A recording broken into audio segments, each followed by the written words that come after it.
Deliver it before it opens.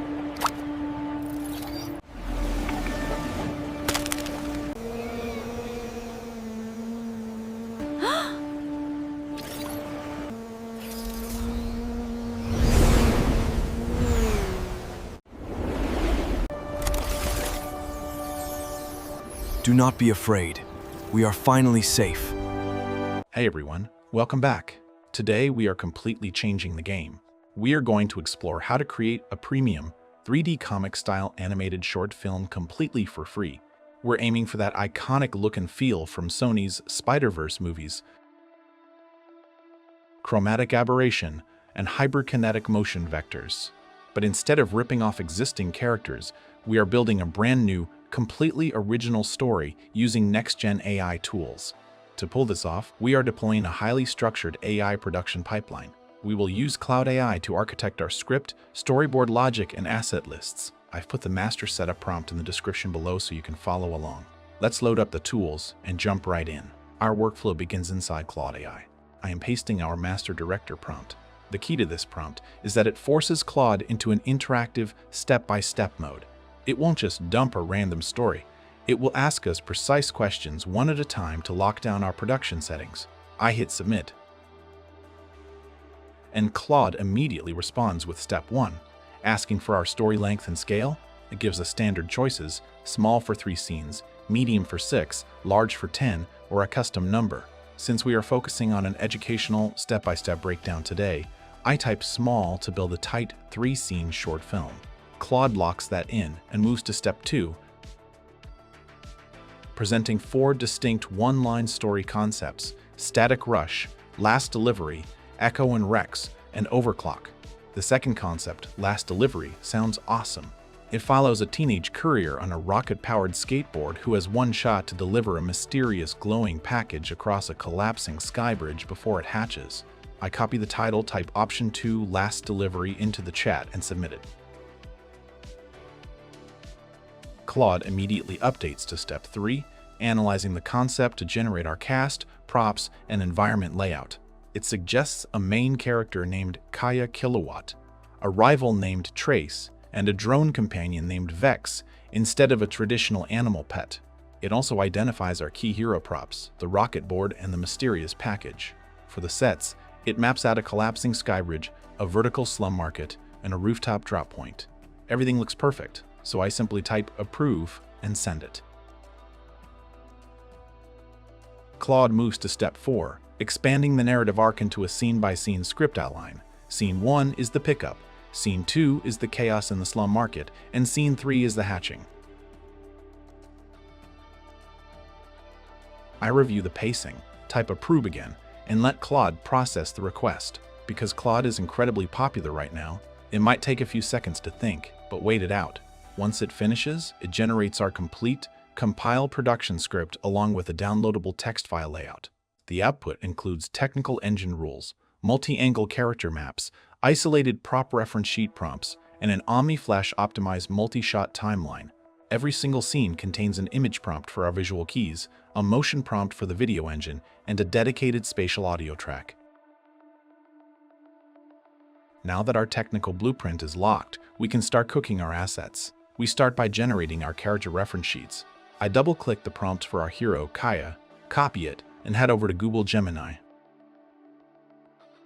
Make sure the Create Image tool is selected, paste the text, and hit Submit. We are running this on the Nano Banana Pro architecture, which is fantastic at translating comic-style details like Ben-Day dots and sharp line art. When the generation finishes, it looks great, but there's a slight surprise. Our initial notes mentioned a teenage boy, but Claude adjusted the concept automatically, turning Kaya into a badass 16-year-old girl. The styling looks incredible, so I download the character sheet immediately. Next, we copy the prompt for our drone companion, Vex, and paste it into Gemini. When the asset renders, I notice a weird glitch: a random floating hand popped up in the frame. Remember, AI models frequently make mistakes, so manual cleanup is just part of the production cycle. I type a quick correction command, remove the hand from the image, and hit resubmit.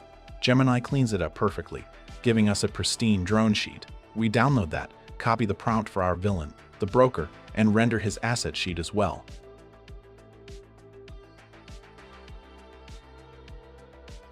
With the cast lockdown, we move to our prop reference sheets.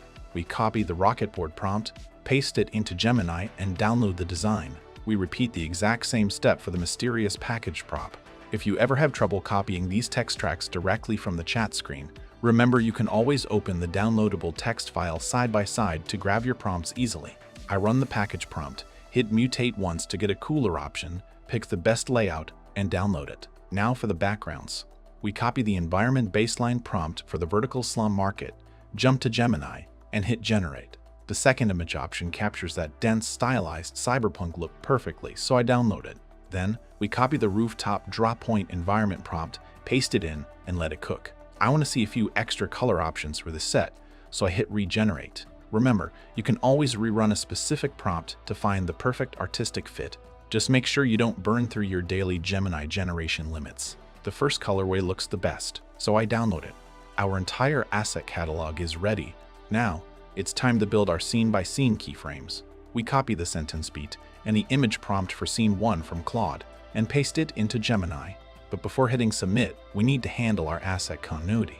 We use Gemini's multimodal upload tool to attach all the references we just generated: Kaya's character sheet, the drone, the rocket board, the package, and the background set. Make sure to rename your image files clearly so the AI knows exactly what track is what. I hit submit, and Gemini uses those visual ingredients to construct a flawless, highly accurate keyframe for scene 1.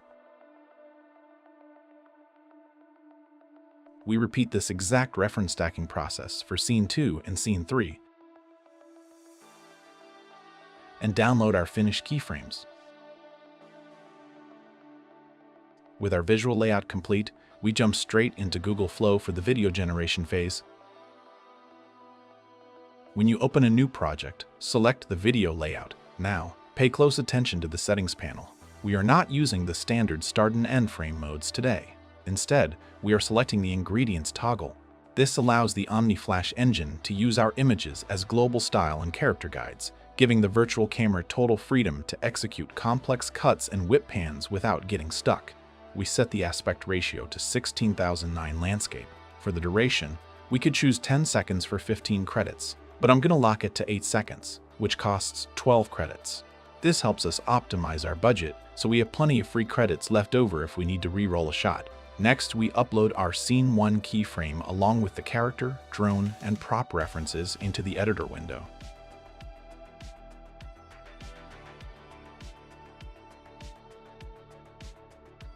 Click the 3 dots on each asset and select Add to Prompt to attach them to the generation block. Finally, we go back to Claude, copy both the multi-shot video motion text and the audio sound design track, paste them into Flow, and hit Generate. On our first run, we hit a quick roadblock. The generation failed due to a content safety flag. Don't panic. This happened simply because the word Spider-Verse was written directly in our text prompt, triggering a system flag for protected intellectual property. I asked Claude to quickly refine the language to describe the comic visual style using generic artistic terms. I copy the clean, updated prompt, paste it back into Google Flow with our references, and hit Generate. Boom, Scene 1 renders beautifully. Deliver it before it opens. Capturing the kinetic speed of the rocket board. We copy the Scene 2 motion text and its audio Foley data, paste it into Flow, stack our reference ingredients for the slum market chase, and hit Submit. While that cooks, we do the exact same thing for Scene 3, copy-pasting the final text track from Claude, dropping our specific scene reference images into the canvas to guide the style, and hitting Render. Omni Flash processes the timeline data tracks rapidly, handling the physical motion parameters without any lagging.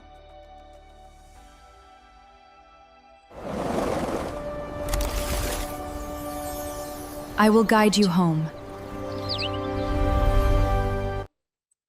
Looking at the final playback, the results are incredible. The comic-style camera cuts are sharp. The runner's momentum carries seamlessly across the directional changes, and the stylized textures look highly premium. Scene 3 did require one quick re-roll because the initial physics hallucinated the drone's flight path slightly, but by the second take, the clip came out completely flawless. All our shots are rendered and downloaded.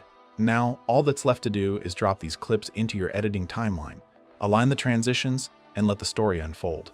If you want to stay ahead of the curve and master these next-gen creative pipelines before anyone else, make sure to subscribe the channel. It really helps support the content and keeps these deep dives coming. Let me know what you think of the final look down in the comments, experiment with your own stories, and I will catch you all on the next rollout. Bye-bye.